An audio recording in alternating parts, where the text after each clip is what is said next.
রায় বিনোদিনী মুক্তি পাওয়ার পরে অনেকে বলে যে পিছন ফিরে আর তাকাতে হয় না, সেটা আমার বেলায় কিন্তু ঘটেছিল এইভাবে যে তখন বাংলাদেশের যারা একেবারে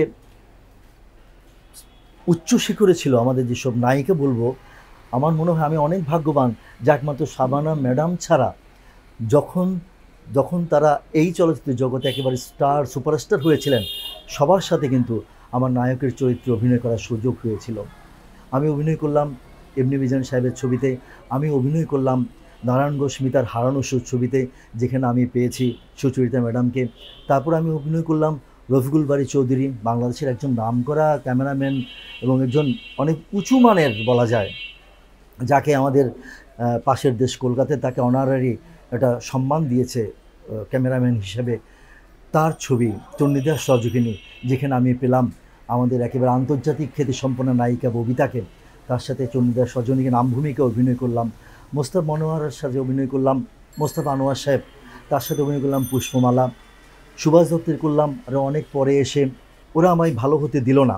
এরকম যখন যারা ছিল, আমার মনে হয় যে তখন যারা আমাদের কামারুজ্জামান সাহেব, এফ কবির চৌধুরী সাহেব, তার অনেকগুলো ছবিতে আমি কাজ করেছি। এবং এই যে সমস্ত তখন নামি দামি পরিচালকগুলির সাথে কাজ করেছি, শামসুদ্দিন আহমেদ টগর, সেটা কিন্তু আমার অভিনয় জীবনে একটা বিরাট পাওনা।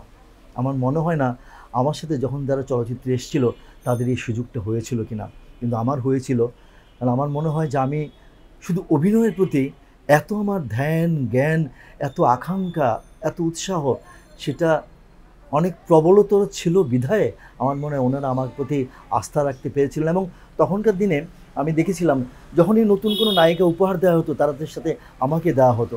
যেমন জিনাতের প্রথম ছবি আমার সাথে তালাচাবি, তারপর একসময় দেখলাম চরমপত্রের মধ্যে পাপড়ি নামে একটা মেয়ে ছিল, তারও প্রথম ছবি আমার সাথে। এবং আমি যদি বলি আজকের দিতি আমাদের মাঝে নেই, দিতির প্রথম ছবিটা চলার পথে, সে ছবিটাও কিন্তু আমার সাথেই ছিল। এমনি অসংখ্য অনেক নায়িকাকে কিন্তু আমার সাথে, তখন আমি যেমন ব্রেক পেয়েছিলাম তাদেরকে কিন্তু আমার সাথে এই চলচ্চিত্র জগতে ব্রেক দেওয়া হয়েছিল। নিপা মোনালিসা, অনেক অনেক, তারপর তো অনেক পুরনো নায়িকা যাদের কথা বললাম, এরা তাদের ক্ষেত্রে সহস্র ক্ষেত্রে তারা সবাই অনেক উচ্চ জায়গায় ছিল, তাদের সাথে অভিনয় করার আমার সৌভাগ্য হয়েছিল। সেই যে পথ চলা শুরু হয়েছে, আমি কি পেয়েছি যদি বলি যে আমি অনেক কিছু পাইনি, সেটা অনেকে বলে আমার আরও অনেক কিছু পাওয়া উচিত ছিল, কিন্তু আমি মনে করি কি আমি যা পেয়েছি তাতে আমি সন্তুষ্ট।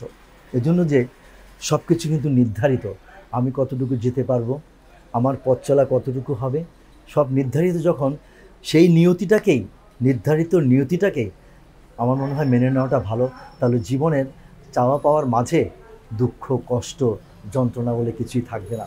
আমি সব কিছুর মাঝেই যা পেয়েছি তা নিয়ে সন্তুষ্ট আছি বিধায় আমার মনে কিন্তু এই অভিনয়ের প্রতি আমার কোনো কষ্ট নেই।